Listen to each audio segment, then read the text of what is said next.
You and I, we live in a world that demands of us action, right? I mean, we're here, we're on the edge of our seats, we're looking for good ideas, but ultimately, our ideas are tested by this, whether or not they're doable. Well, my message today is that simplicity is action. Simplicity is an actionable idea for you, for me, for millions of others living in the United States, around the developed world. And in fact, I'd like to suggest that given the circumstances of our times, simplicity is the actionable idea that will meet the challenges of our lives and our world. And here's why. Since the dawn of the modern era, individual affluence and national economies have increasingly relied on excess as proof for success. We've created and we've propagated lifestyles and economies that only allegedly thrive when we extract too much.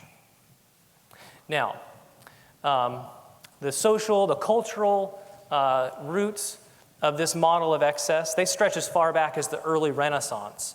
There's a wonderful book by Lisa Jardine. It's called Worldly Goods, and I'd recommend it to you if you want to explore the history of this.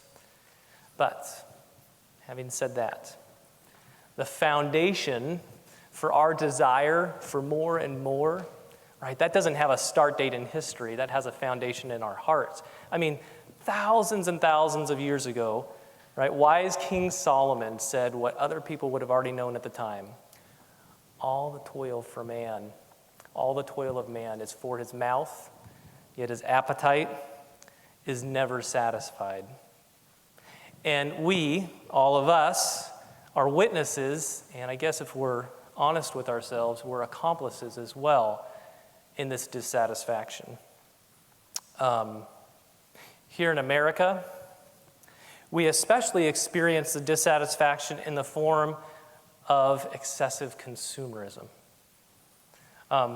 Elizabeth Cohen has written a wonderful book called A Consumer's Republic. In it, she argues successfully that after World War II, the United States created and embraced a system, a model of excessive consumerism with abandon. And the resulting mess is clear for all of us to see, usually when we open our garages and try to get our cars inside, right? But if you really want the gory details of the mess that's been created, I would recommend that you take a look at Juliet Schor's now classic study, The Overspent American. Well, those are all just the details. But you and I, we have eyes to see. We can see the forest, right? American consumers, citizens, we're on the hook for a collective $11.5 trillion in household debt. That's just you and me. The nation, over $16 trillion in debt and growing. We have more than we can afford on an order of magnitude. And there are many responsible voices out there who are calling for us to address our debt problems. But so often, the reason that they give is so that you and I, acting like consumers, will feel confident enough to pull out our wallets and start getting more stuff. Now, even if this model of excess produced happier individuals and healthier economies, it still wouldn't necessarily make it right. You know, sacrificing long-term responsibility for in-the-moment pleasure, that's not a virtuous way for you or me or whole nations to operate. But I don't have to make that case.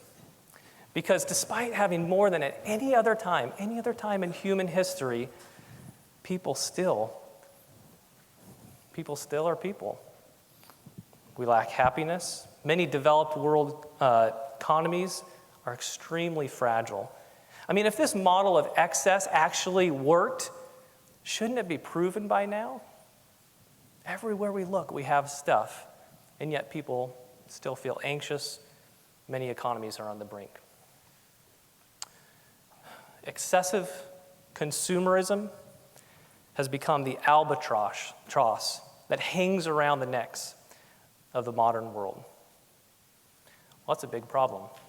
What can you and I, as individuals or coming together as communities, what can we do about this?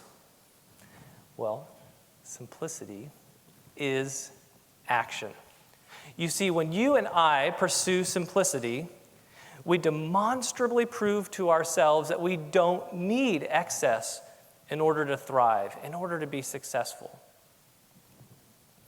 We show it to ourselves and to anybody who might be looking in.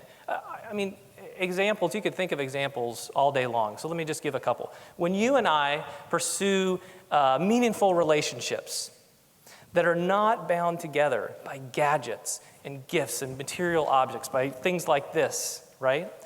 We demonstrably prove to ourselves that we don't need all the gadgets and all the gifts and all the material possessions in order to draw close to each other and love each other. When you and I achieve vocational success and we don't put it on display with the icons of consumerism, opulently luxurious cars, constant obsession about home remodels, a new fancy wristwatch for every day of the week, right? We prove to ourselves and anybody else who might be looking in that vocational success is not validated by our excessive consumer display. You see, when you and I pursue simplicity, we prove that the model of excess is not what we need in order to thrive. So, that all sounds good, but I've got a confession. I used to think that, but I didn't used to behave that. Do you know what I mean? You see, I like to think that I'm not a complete fool at least, and I used to think that buying and acquiring stuff wasn't going to make me something that I wasn't, or buying and acquiring stuff wasn't going to somehow make my life ultimately fulfilling. But so often, even though I thought that, I would find myself at a store shopping as if maybe that were true. I never thought, really genuinely thought, that buying rock climbing gear would somehow make me a rock climber.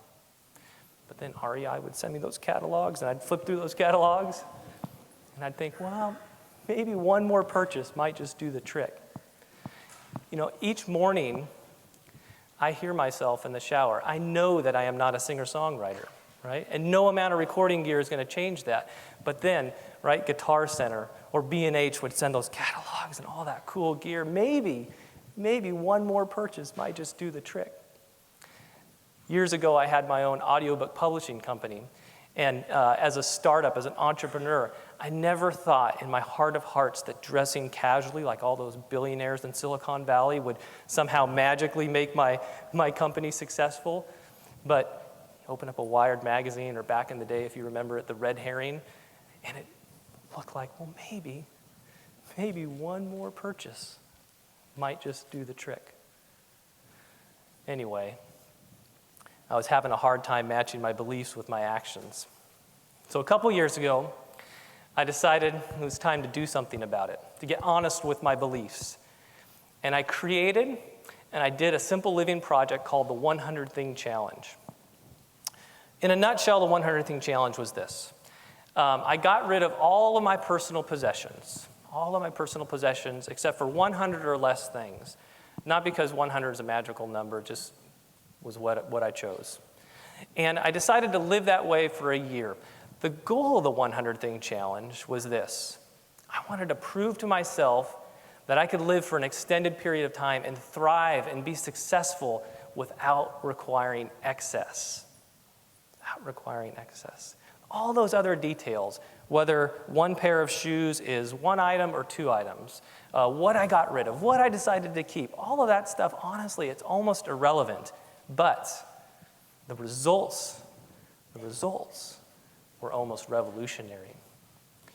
Those who took the 100 Thing Challenge or who used it as inspiration to create and do their own simple living projects agreed.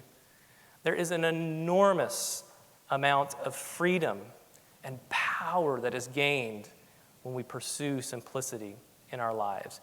Those of us who pursued simplicity for an extended period of time, we did nothing less than prove to ourselves and to those looking in that the modern era's emphasis on excess for success has been wrong.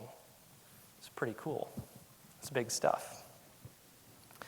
Well, as I've talked to folks, other people have expressed the same struggle that I've expressed to you, the struggle of matching beliefs with actions, right? None of us want to be hypocrites. And almost everybody here, in fact, I'll go out on a limb. I'll say all of you here in this audience agree with me. If we acquire a bunch of stuff, it's not going to make our lives better. But I'll go out on a limb again. All of us here have found ourselves in stores acting like if we get just one more purchase, maybe things will be better. I get a chance to talk to people a lot about simple living. And consistently people tell me this. Living in our culture of excessive consumerism has them feeling stuck in stuff. You open your garage, you can't get your car in. You open your closets, you can't get in. You open your basement, not here in California, and there's stuff down there. Up in your attic, there's stuff. In your off-site storage facility, there's stuff. Your credit card is filled up. People are overwhelmed by debt, by dissatisfaction, and we all know by clutter. Well, what can we do about it? What can we do about it? Simplicity is action. We don't just have to merely think about it, we can actually do it. So, here's a challenge for our times, and it's a challenge I'll leave you with this morning. Would you give 1 year of your life to the pursuit of simplicity? 1 year of your life to the pursuit of simplicity. If you will change the rest of your life. If enough of us will give an extended period of time to the pursuit of simplicity, we will not only change our lives, but we will also change the world, and for the better. Please do. Thanks.